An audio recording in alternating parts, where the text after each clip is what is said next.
अस्सलाम वालेकुम, आप देख रहे हैं उसाफ डिजिटल। मैं हूं ज़ुबैर अवान। इस वक्त मैं पाकिस्तान और इंडिया के बॉर्डर के बिल्कुल करीब एक गांव है पठाना, यहां पर मौजूद हूं और यहां पे हमने आपको दिखानी है करीबन 250 साल पुरानी एक ऐसी हवेली जो कि सरदार ज्वाला सिंह की मालकियत थी। अब उन्हीं की नस्ल में से 8वीं पुश्त जो कि मुसलमान हो चुके हैं वो यहाँ पर रिहाइश पजीर हैं। इस हवेली में बहुत सारे कमरे हैं, यहाँ पर सुरंगें हैं जो कि इंडिया तक जाती हैं और क्या क्या है। तो आइए चलते हैं हवेली में और आपको दिखाते हैं।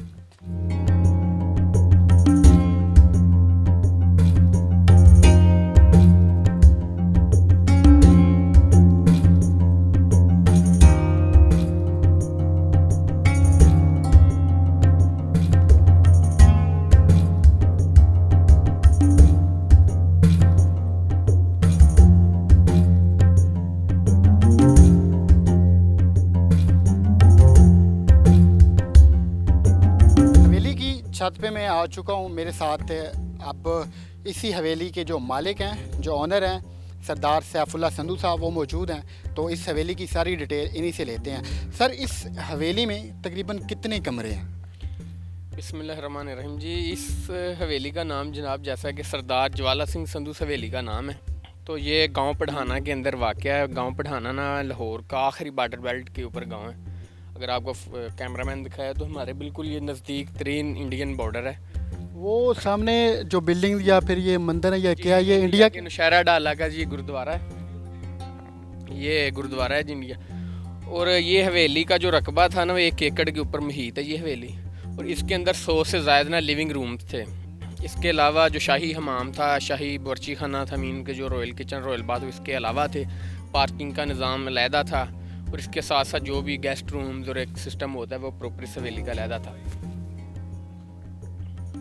तो आपका ये देख सकते हैं कि ये एक ट्रिपल स्टोरी एक हवेली थी जो, तो अभी भी ये देखें जी बिल्कुल उसी तरीके से। इसकी दीवारें बिल्कुल बड़ी बारीक बारीक टाइल्स की बनी हुई हैं। अच्छा जी, इसके अंदर ना तमाम नानकशाही से ब्रिक्स कहते हैं, जो छोटी टाइल है इसे नानकशाही ब्रिक्स कहते हैं, उससे ये तमीर की गई है। उसके साथ आज का लेटेस्ट लैंग्वेज के अंदर उसे कहते हैं जी मड सीमेंट, उससे ये तैयार की गई। ये था कि इसके अंदर चूना इस्तेमाल होता था, जो शीशे का कच होता था वो होता था, 4 बाई बुनने वाला जो वान जिन्होंने असी पंजाबी कहने, और डिफरेंट किस्म की दालें, पीनट्स, उनका ये मिक्सचर हो के ना इसकी चुनाई की जाती थी। और ये बुद्धू का आवा बहुत मशहूर है, शालामार बाग की करीब, वहाँ से इसकी ये सारी ना नानकशाही टाइलें ब्रिक्स आती थी।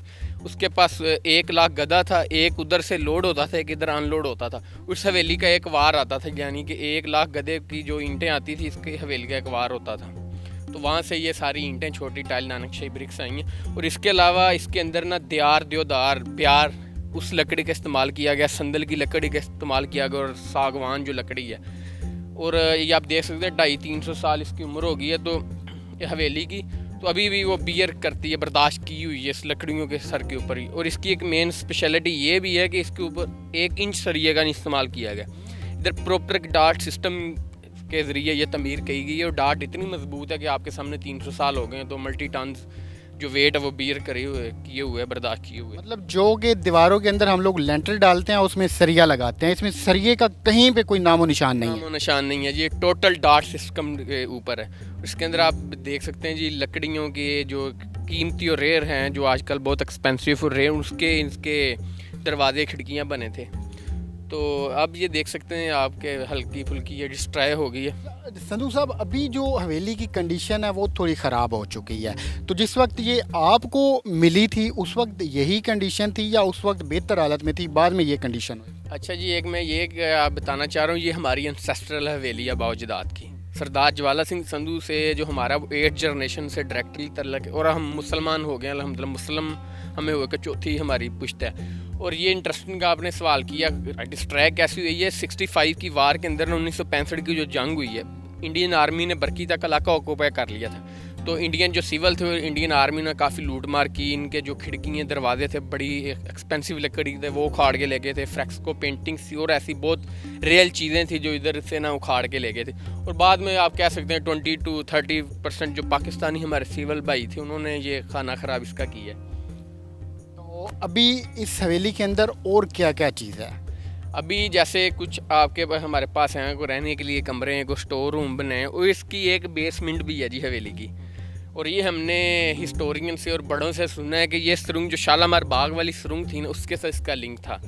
और गुरुद्वारा साहब जो अमृतसर में, वहाँ पे ये गोल्डन टेम्पल साहब जो गुरुद्वारा वहाँ जाती है, इसके डिफरेंट पर्पजेज थे कि सरदारियाँ बापर्दा होकर अपनी इबादत गाहों में जाके इबादत कर सकें, शॉपिंग सेंटर्स में जाके शॉपिंग कर सकें। इसका जो मेन पर्पज़ वो ये था कि फॉर सिक्योरिटी पर्पज़, कि सिक्योरिटी का निज़ाम या डार्क सिस्टम का एक प्रॉपर उस टाइम होता था। तो इस हवाले से भी इसकी सुरंग है। लेकिन अभी सुरंग के अंदर कुछ 4-5 कमरे हैं, बाकी हमने फिल कर दिए हैं। With the passage of time में भी कहीं से बैठ गई हैं, कहीं से डिस्ट्रॉय हो गई। अभी इस हवेली के अंदर सुरंगें भी मौजूद हैं, तो आइए चलकर वो भी देखते हैं कि उनकी कंडीशन कैसी है या फिर सुरंगें दिखने में कैसी लगती हैं। तो आइए वो भी देखते हैं।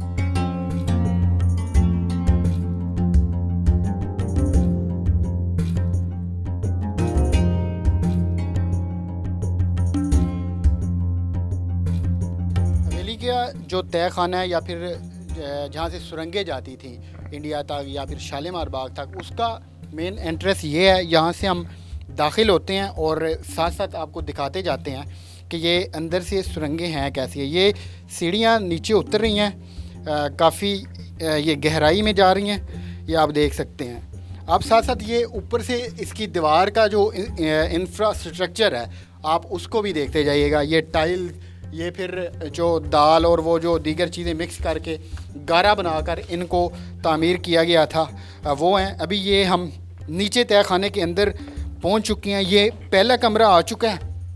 ये आप देखें ज़रा कि ये जो तय खाने का कमरा था पहला, वो कैसा था। और भी काफ़ी सारे यहाँ पर कमरे हैं, लेकिन वो इन लोगों ने कुछ बंद कर दिए, कुछ वैसे ही खुद ब खुद गिर गए वक्त के साथ साथ।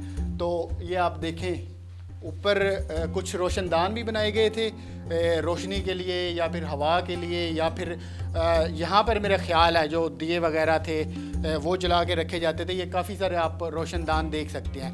पूरे इस कमरे के अंदर कोई 22-25 बने हुए हैं। इसकी आप छत देखें, छत के ऊपर आपको कोई गाटर, कोई टियर, कोई सरिया ऐसा नहीं दिखाई देगा, बल्कि सिर्फ टाइल्स और जो गारे की मिट्टी है वो दिखाई देगी। तो अब आगे चलते हैं। ये इसी तय खाने में जो पहला कमरा है, उसके आगे ही एक और कमरा बनाया गया है। तो सैफ भाई मेरे साथ हैं। सैफ भाई, सुरंगें किस जगह पे थी जो आप जिनका जिक्र कर रहे थे या बता रहे? फाउंटेन था इस तय खाने का, जो गर्मियों सर्दियों में पानी सर्कुलेट करता था हवेली को। ये सात कुआं था, आसमानी कोई उसका नाम था। इधर सात कुआं? जी जी बिल्कुल। अच्छा, मेरे साथ कैमरामैन भाई आप थोड़े करीब आएँ। यहाँ पे फुआरा ये सारा बना हुआ था, जिसमें आगे पूरी हवेली के अंदर जाया करता था पानी। इस साइड पर कुआं हुआ करता था, ये आप देख सकते हैं। अभी चूंकि ये जगह बंद हो चुकी है यहाँ से सारी, तो इधर से पानी ऐसे आता था, फिर इस जगह से आगे पूरी हवेली में आता था। अच्छा जी, आगे? जैसे कि ये 2 कमरे थे, इसके मज़ीद और इससे आगे न एक रास्ते 2-3 निकलते थे। इस कमरे के आगे भी कमरे? भी एक कमरा था, इस कमरे के आगे से फिर सुरंगें निकलती थी। ज़रा साथ में हम वो भी दिखाते हैं। अभी आपको सिर्फ यहाँ पे मिट्टी दिखाई दे रही होगी और कुछ टाइलें, कुछ पत्थर, कुछ ऐसी चीज़ें। तो ये सामने आपको एक दरवाज़ा दिखाई दे रहा होगा, इसके आगे फिर एक कमरा है और उस कमरे से आगे जो सुरंगें हैं वो स्टार्ट हो जाती हैं। अच्छा जी, क्या कह रहे थे आप? इधर से जैसे आप दिखा रहा है आपका कैमरामैन, 2 कमरे से आगे सुरंगें निकलती थी। वो हमने अपने बड़ों से सुना है और अदर हिस्ट्रीज़ की बुक्स के अंदर ये लिखा गया है कि जो शालामार बाग वाली सुरंग, उसके साथ इसका लिंक होता था। और जो गुरुद्वारा साहब है, गोल्डन टेम्पल साहब, डिस्ट्रिक्ट अमृतसर के अंदर, इंडिया के अंदर, जो उनके बोंगा सिस्टम उस टाइम चलते थे। मीन्स जिस तरह सरदारों के भी उधर हाईएस्ट बोंगा थे, तो उधर इनकी सुरंगें जाती थी ताकि सरदारियाँ बापर्दा होकर ना अपनी इबादत गाहों में जा सकें। तो ये देखें, एक प्रॉपर डार्ट सिस्टम के ऊपर ये बनाया गया। आपको 1 इंच सरिये का इधर नज़र नहीं आएगा। ये देखें आपके उन्होंने उस वक्त कितनी मेहनत की थी या काम किया था कि यहाँ इन कमरों से आगे ये इस रास्ते से, अभी ये सुरंगें सारी इधर से बंद हो चुकी हैं। तो ये एक इंडिया में जो गोल्डन टेम्पल है वहाँ तक जाती है और दूसरी शालीमार बाग तक, ताकि जो सरदारनियाँ थीं या फिर जो सरदार ज्वाला सिंह थे उसकी जो वाइफ थी वो यहाँ से बापर्दा होकर अपने उधर मंदिर जाएं और वहाँ पे अपनी इबादत करें।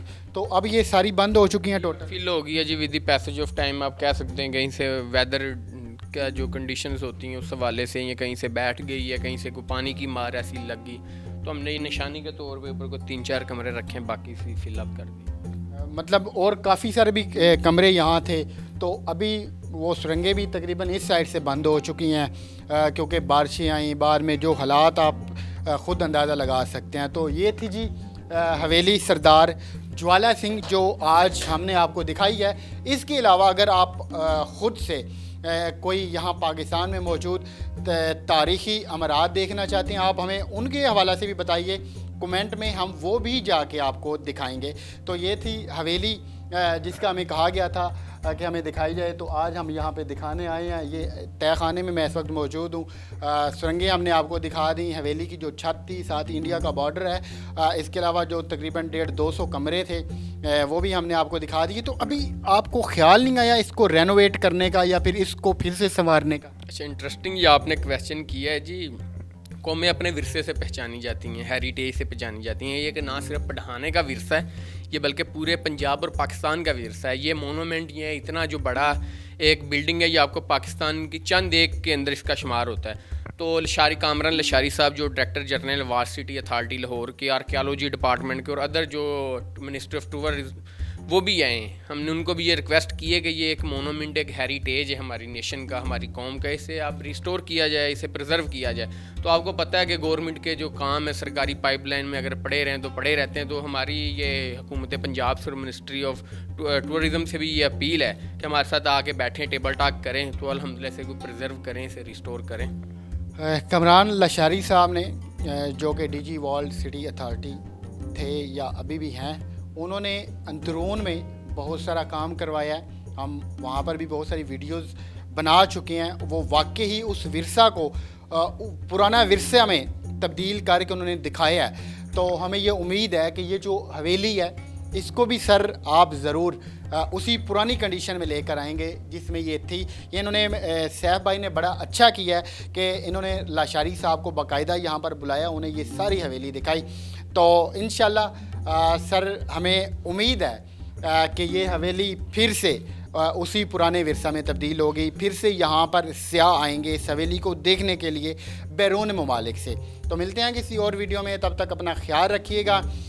सैफ भाई को अपनी दुआओं में याद रखिएगा। अगर आप कोई और विरसा देखना चाहते हैं पाकिस्तान का, हवेलीज़ देखना चाहते हैं, तो हमें ज़रूर बताइएगा। मिलता है किसी और वीडियो में। अल्लाह हाफिज़।